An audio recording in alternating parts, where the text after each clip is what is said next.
la participación de la obstetra, a través de la historia con la obstetra Carmen Mayurí Morón. Le invitamos, por favor.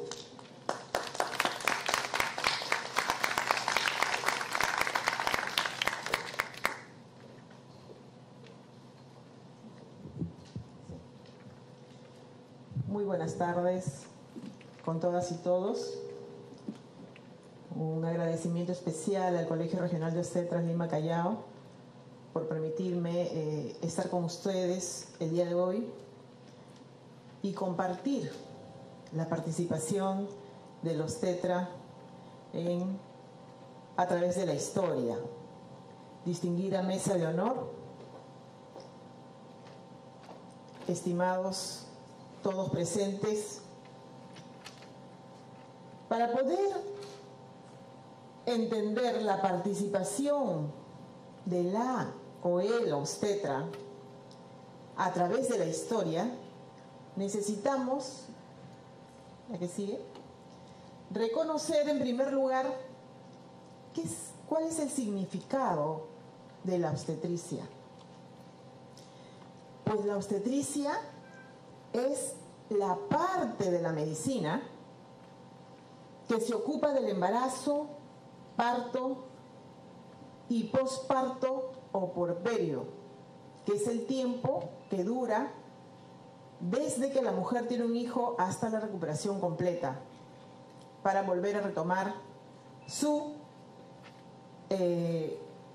vida reproductiva. Este término de obstetricia proviene del latín obstetricia, que es la actividad que realiza la obstetrix. Pues bien, veamos ahora qué significa obstetrix. Obstetrix es una palabra latina que está compuesta por tres partes. Ob, que significa delante de; stare, que significa estar de pie, eso significa que es estar de pie frente o delante de, y termina en un sufijo de agente femenino, trix, que se le daba antiguamente a las personas que eran mujeres y ejercían algún tipo de actividad, como la institutriz.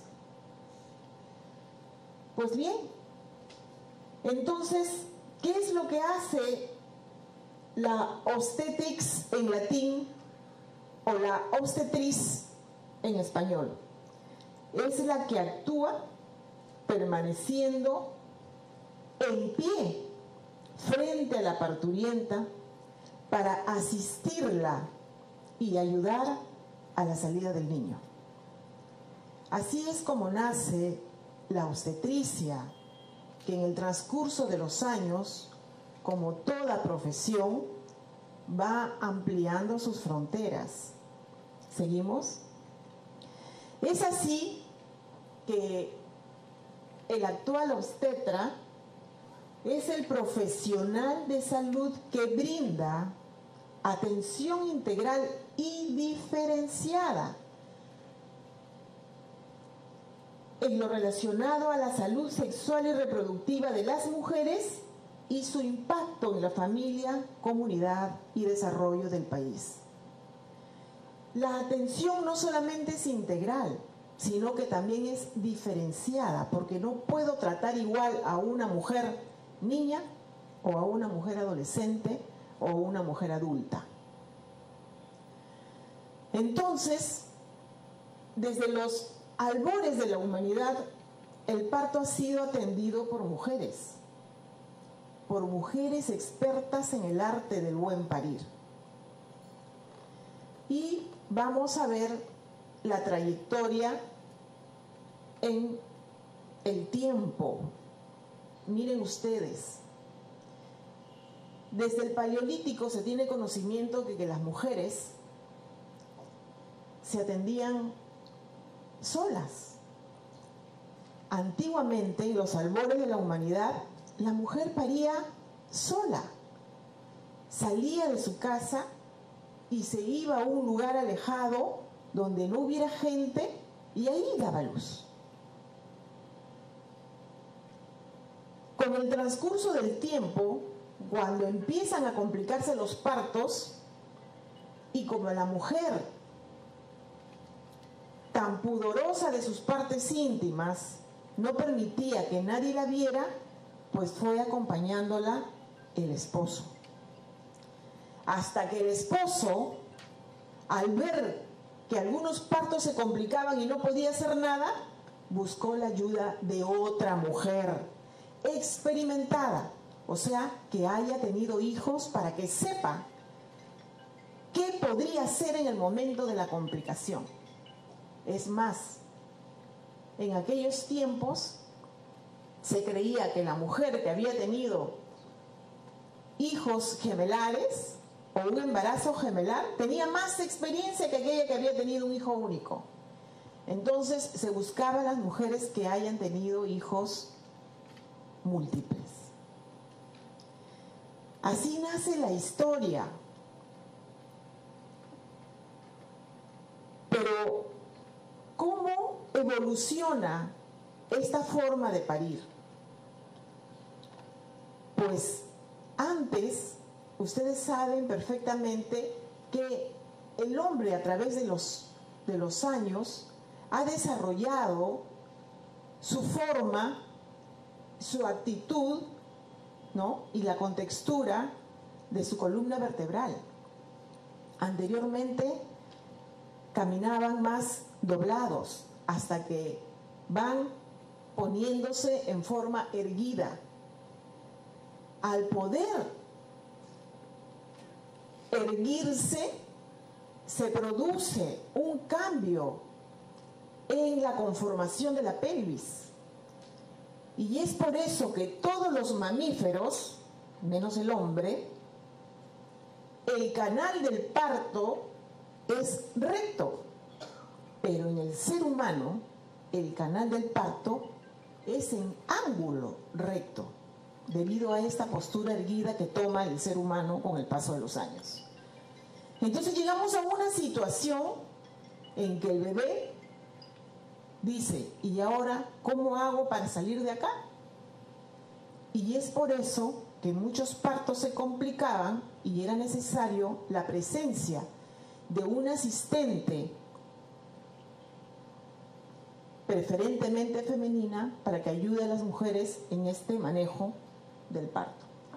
Y es así como con el transcurrir de los años vemos, disculpen, pero no puedo ver bien desde acá. Entonces, vemos nosotros que con el correr de los tiempos, por ahí, por los años 2500 antes de Cristo,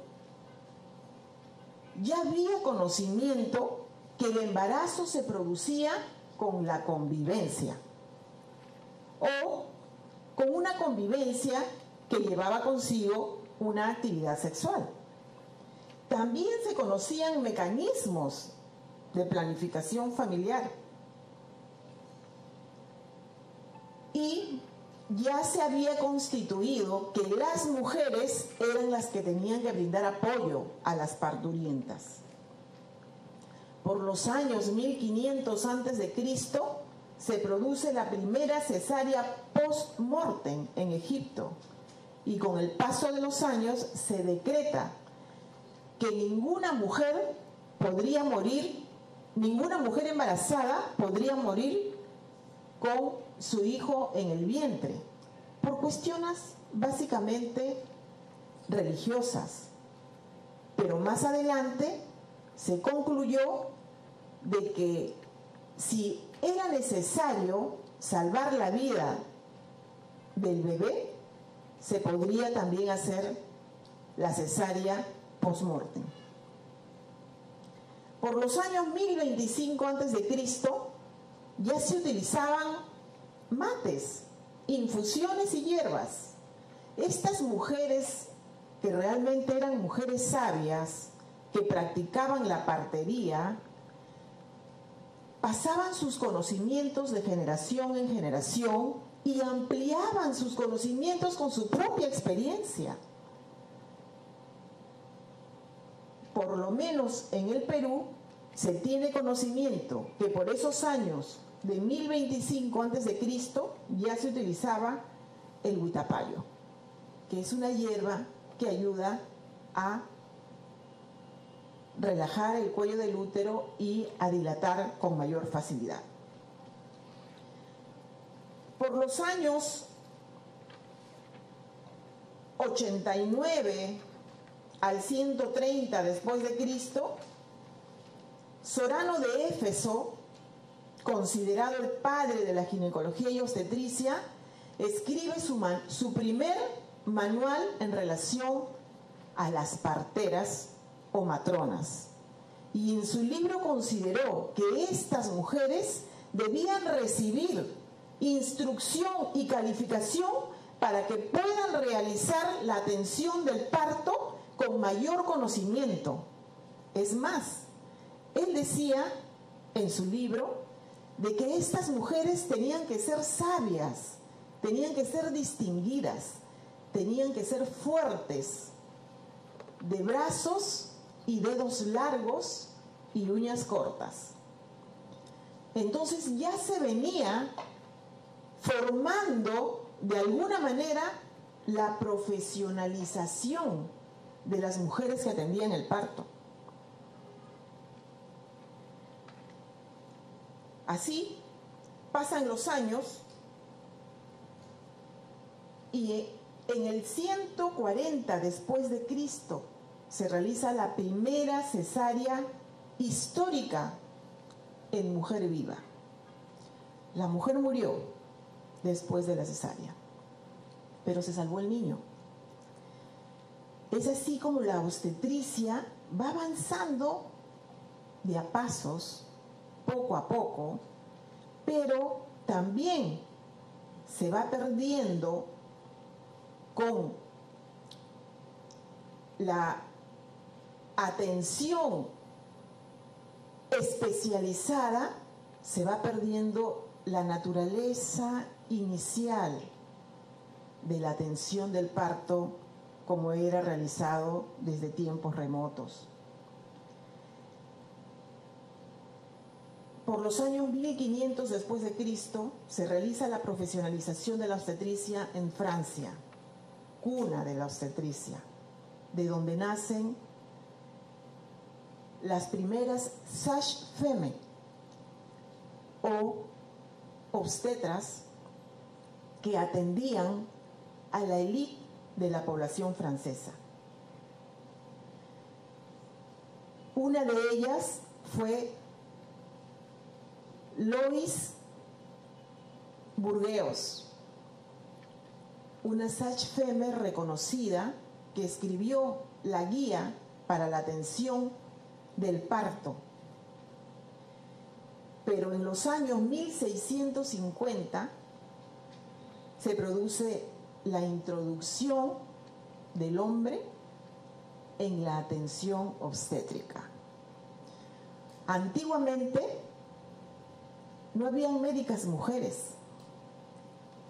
Los médicos eran varones.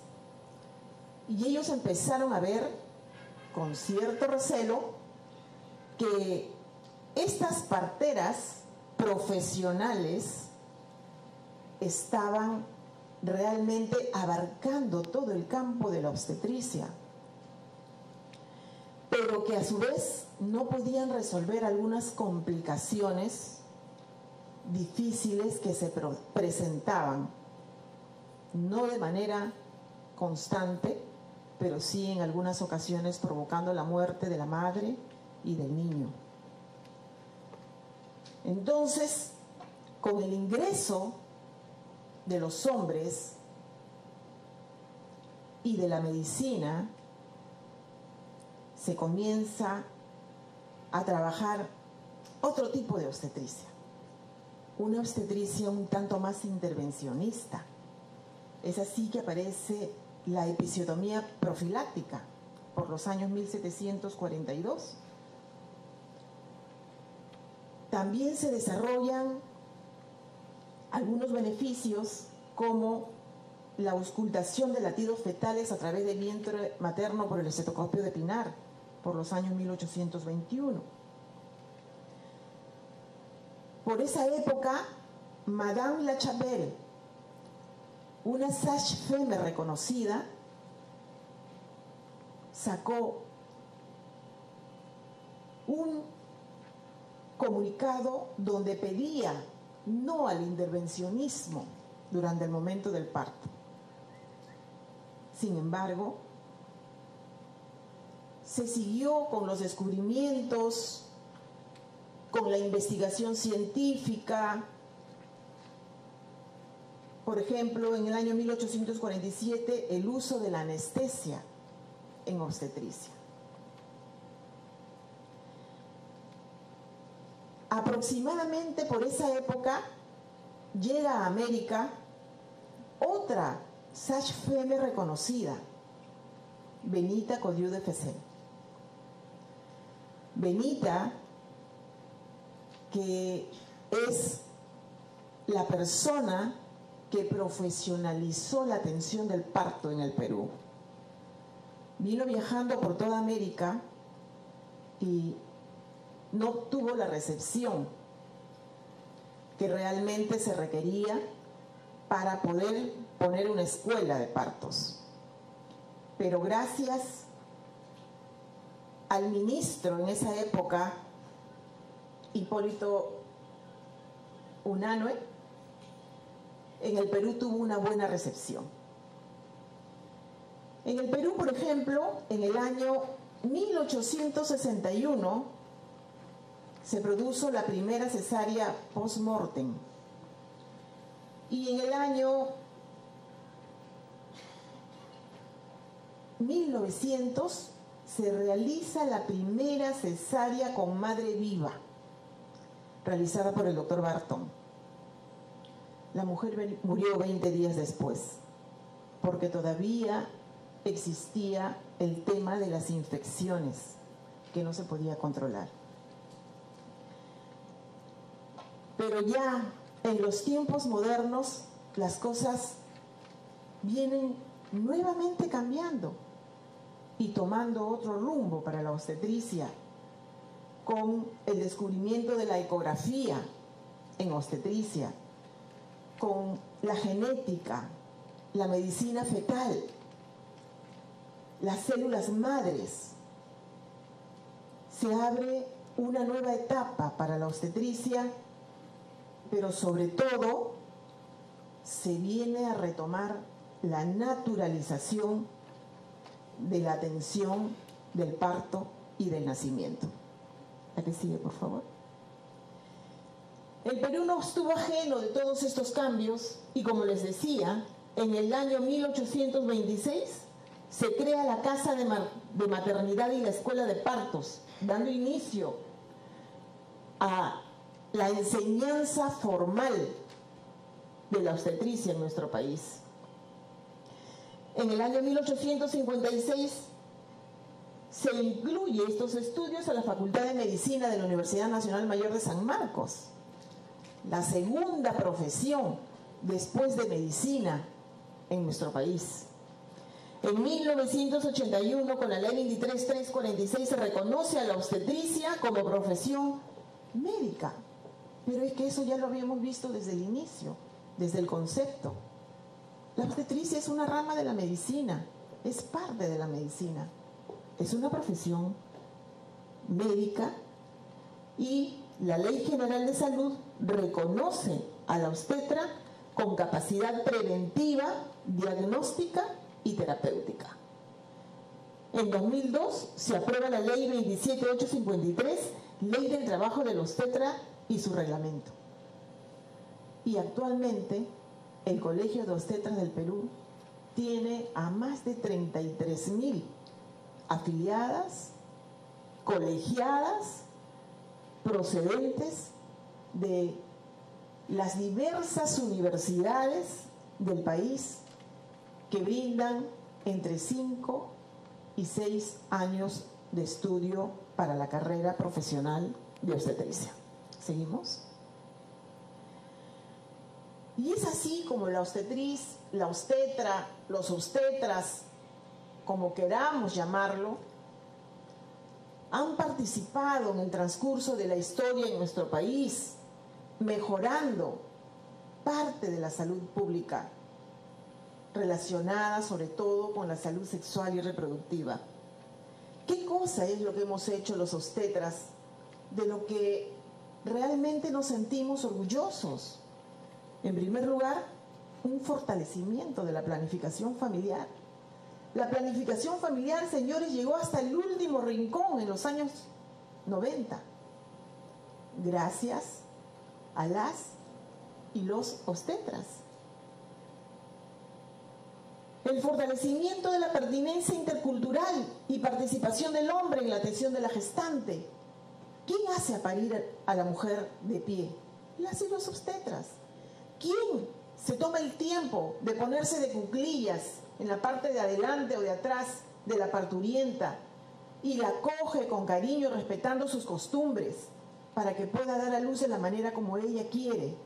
¿Quién permite el ingreso de los hombres en la sala de partos para que participen del glorioso momento del nacimiento de su hijo? Somos las y los obstetras. Se ha reducido el intervencionismo en la atención del recién nacido.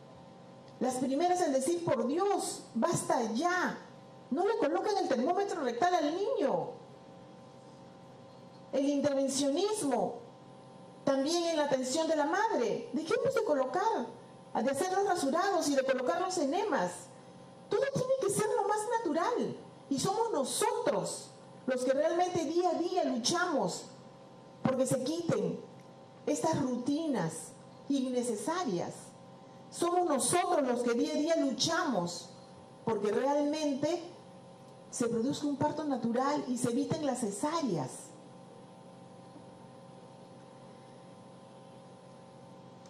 Hemos trabajado desde que este gobierno fortaleció y colocó como un indicador de desarrollo la reducción del embarazo adolescente.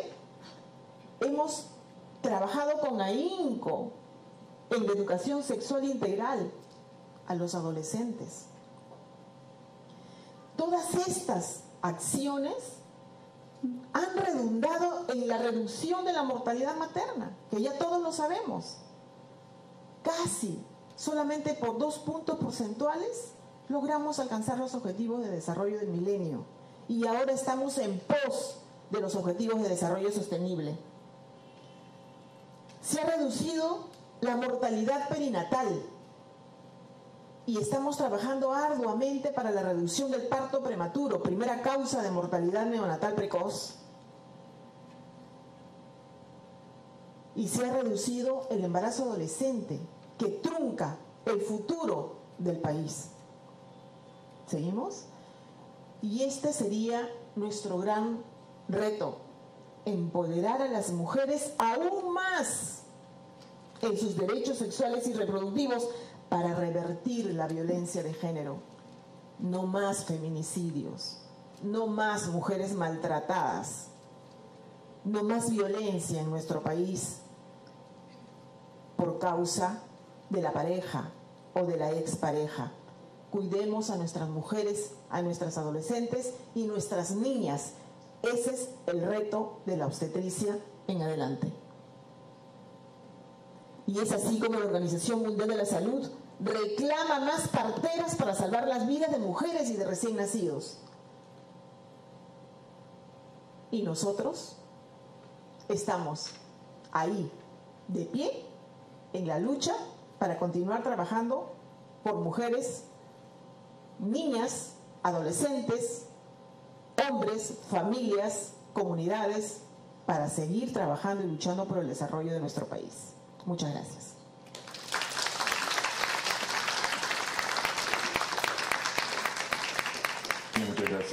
Muchas gracias a la obstetra Carmen Mayurí Morón.